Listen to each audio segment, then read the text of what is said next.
আওয়ামী লীগ কি করতে পারে? আওয়ামী লীগ অন্যান্য দলের অধীনে নির্বাচনে ঢুকতে পারে, তাদের প্রার্থী দিতে পারে। কি বলেন, পারে না?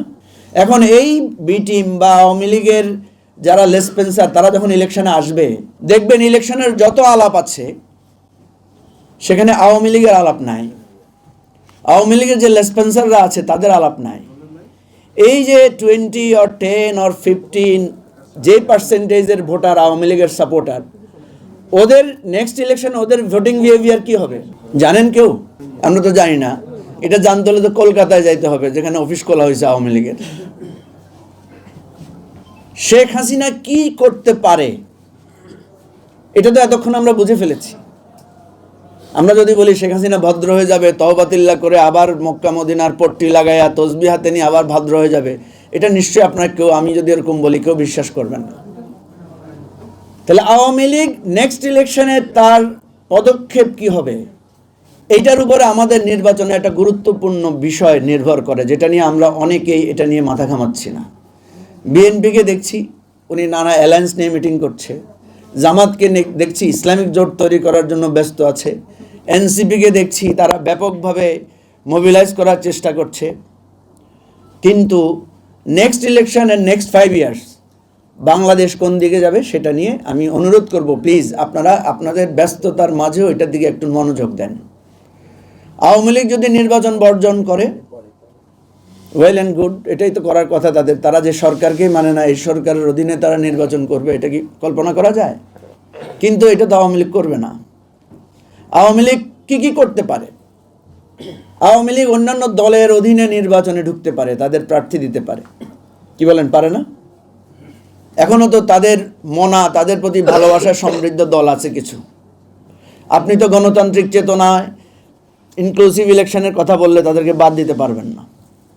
এখন এই বি টিম বা আওয়ামী লীগের যারা লেসপেন্সার, তারা যখন ইলেকশনে আসবে এবং তারা যখন কম্পিটিশনে আসবে, কোথাও বিএনপির, কোথাও এনসিপির, কোথাও জামাতের, আমাদের দলের কথা বাদ দিলাম, তাহলে কি হবে? সেখানে একটা উত্তেজনাকর পরিস্থিতি তৈরি হবে।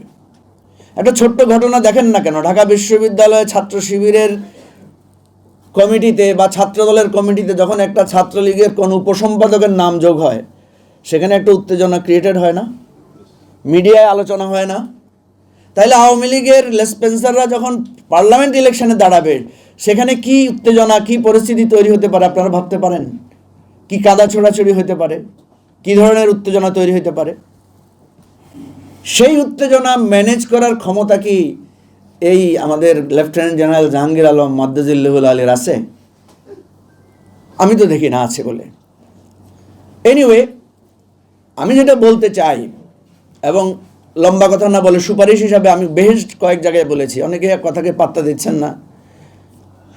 আমার অনুরোধ হচ্ছে, আমরা যেহেতু একটা 15-16 বছরের সংগ্রাম এবং একটা গণ অভ্যুত্থানের মধ্য দিয়ে পরিবর্তন এনেছি, আপনারা ইলেকশনটাও সেই ঐক্যের মধ্য দিয়ে করেন, আমাদেরকে বাদ দেন।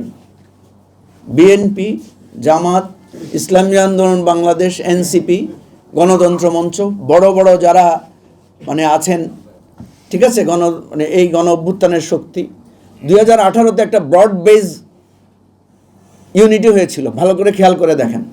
Doctor Kamal was in the centre point, BNP behind the total unity. এক পাশে সে ইসলামিক দলগুলোকে রেখেছে, আরেক পাশে সে বামপন্থী দলগুলোকে রেখেছে। বাংলাদেশের ইতিহাসে সবচেয়ে ব্রড বেজ ইউনিটি। কার বিরুদ্ধে? সরকার, আওয়ামী লীগ, ভারতীয় হেজিমনি, সব কিছুর বিরুদ্ধে। তারপরে তো আমরা জয়ী হতে পারি নাই, পেরেছি? তারপরে তো ইলেকশন পাই নাই, আমরা পেয়েছি? পাই নাই।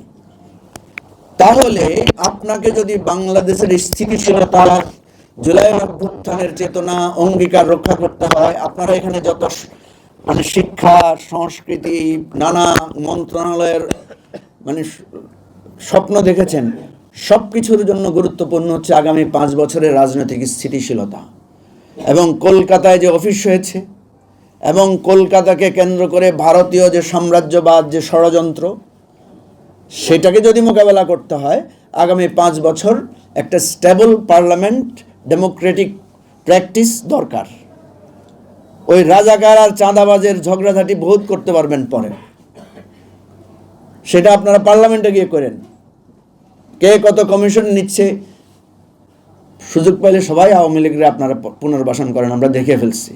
সুযোগ পাইলে সবাই তদবির করেন, সুযোগ পাইলে সবাই মানে ট্রান্সফার ব্যবসা করেন। আসল জায়গা হচ্ছে ক্ষমতা। ক্ষমতায় যেই যাবেন সেই এটা করবেন। এই 1 বছর আমরা বুঝে ফেলছি। আমরা চেষ্টা করব আপনাদেরকে সমালোচনা করে কম রাখার জন্য।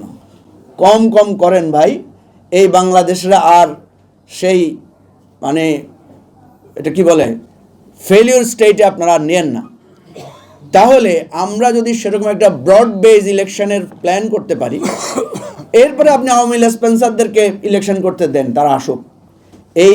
এই জোটের সাথে সেই লেসপেন্সারদের সেই জোট হবে।